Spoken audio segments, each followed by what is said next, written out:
What's happening, everybody? Welcome to Whiskey in the Woods. I'm Jolly, your host, as you know. We're out here in the wilderness once again. We got some special spirits to review, so stick around. We'll get it done. Well, I hope that we are capturing video, because I do believe this is the first time that I'm using this mic.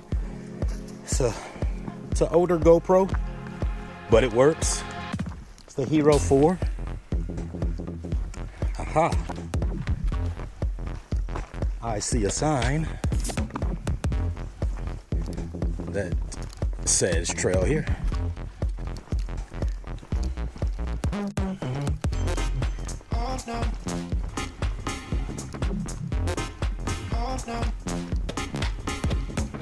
Last time we were out on the trail, folks, we were doing 8 miles in,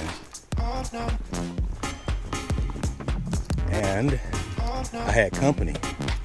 Well, this time we're all alone,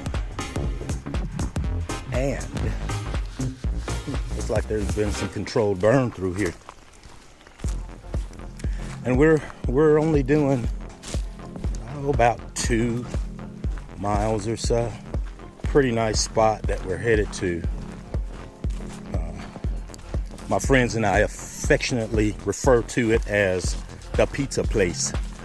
I do have a suspicion that with all the rain that we've had here of late, it's going to be pretty mushy or marshy, if you will. We'll see when we get there.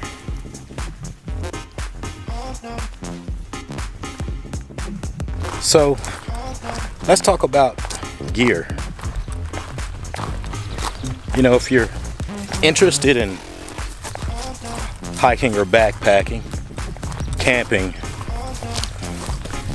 then you may definitely want to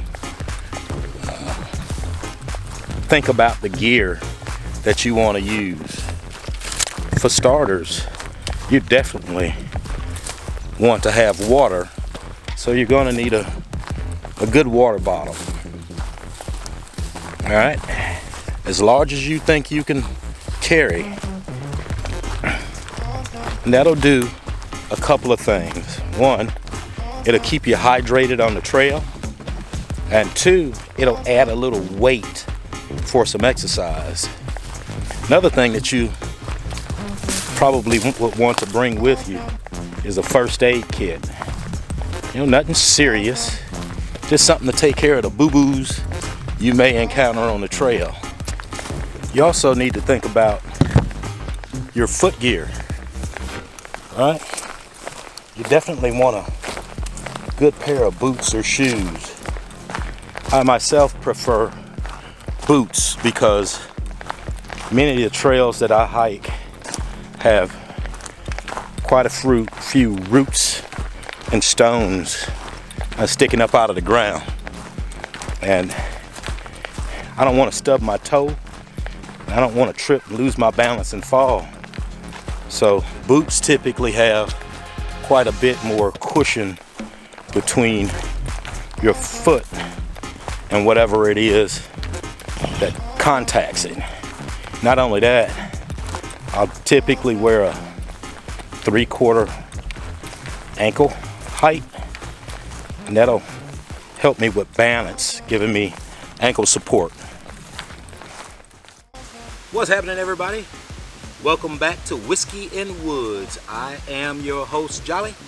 I appreciate you all once again for being here and supporting the channel.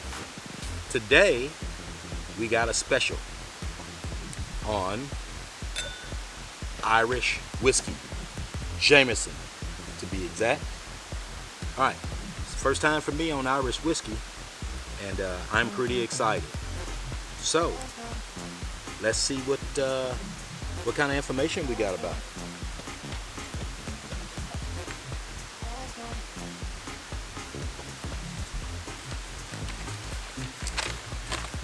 Let us give you the stats.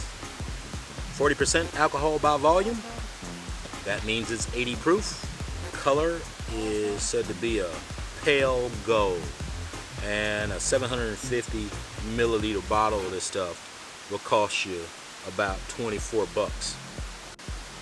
Jameson is produced by the Irish subsidiaries distillers of Pernod Ricard, distilled at the New Middleton Distillery in the country of Cork, Ireland. It's from barley in a gold pot still. This is how they distilled it, gold pot. Jameson is sold internationally since the early 19th century. It's 3.18 million cases in the US in 2017. As a comparison, Jim Beam sold 4.98 million cases in the US in the same year. As you can see, if Jameson is as big in Ireland as it is around the world, then they have outsold Jim Beam. It's a blended Irish whiskey, triple distilled, as many Irish whiskeys are. And what this does is it removes most of the impurities and gives it more of a smooth, light, clean flavor. Aged in sherry butts, bourbon barrel, oak cask, and port pipes for a minimum of 4 years. This, folks, is the best-selling Irish whiskey in the world. And it's supposed to be great to excellent as a mixer. Let's see what Jameson smells like.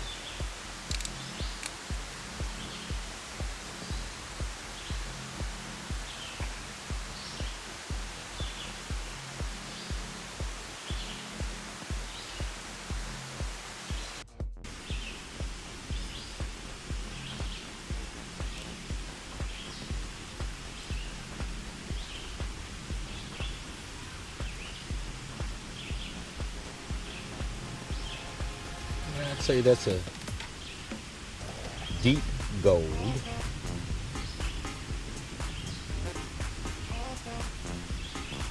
Citrus.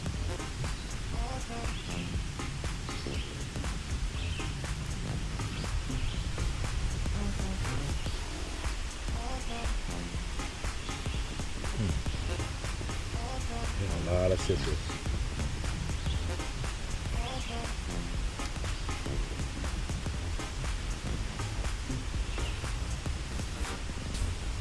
This is actually quite refreshing.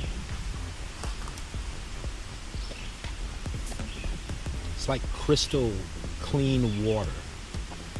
A bit of oak char for sure. Let's see what nose notes say.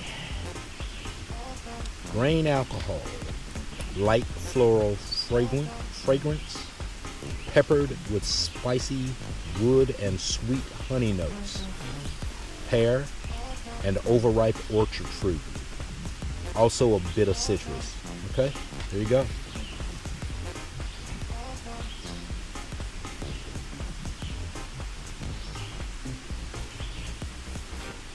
Certainly got the citrus on the tasting notes, and afterwards I can get a bit of citrus on the nose. All right, the tasting notes are spicy, nutty, vanilla notes with a hint of sweet sherry, underripe citrus, cocoa, and a fruit, something of banana on the back end.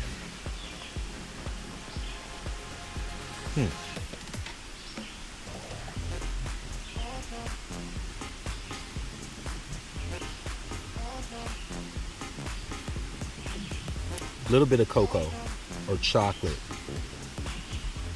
on the entry. Banana, not that I can taste. The spice is there for sure, but it's not, it doesn't grip you. It's not a gripping spice. It's not a a bang to the bud. Ooh. That alcohol hits. It hits hard going down. You got to be careful with that. It's a long finish. The alcohol doesn't fade fast. That citrus hangs around for a bit, and the char, it's still there definitely. Like I said, it's quite refreshing. It's a staple on many bars, and I do wonder what 1 or 2 ice cubes would do for that. It's supposed to be good as a mixer. I think I want to give it a shot with just a little bit of water and see if that does anything to evolve or change the taste.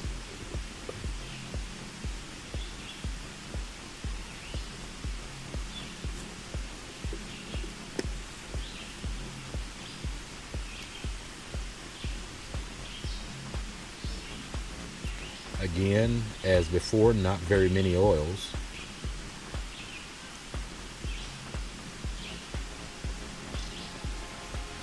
No, the water just dumbs everything down. It makes it a little bit lighter.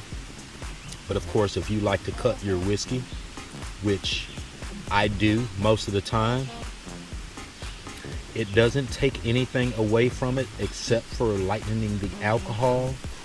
The flavors are reduced just a little bit, but they still show, and it still seems to be refreshing.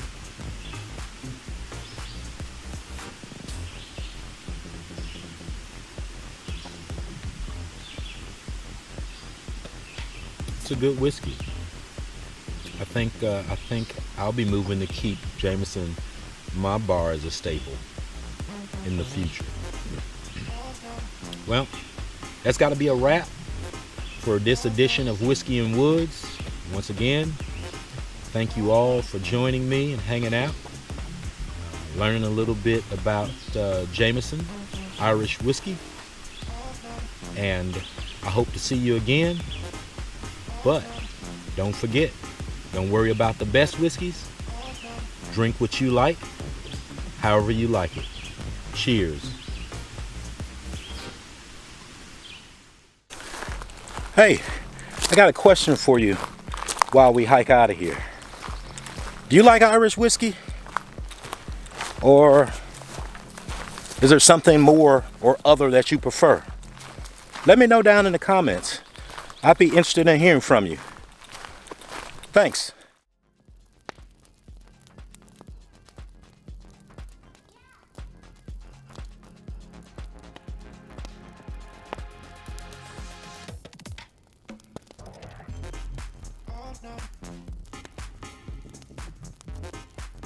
No.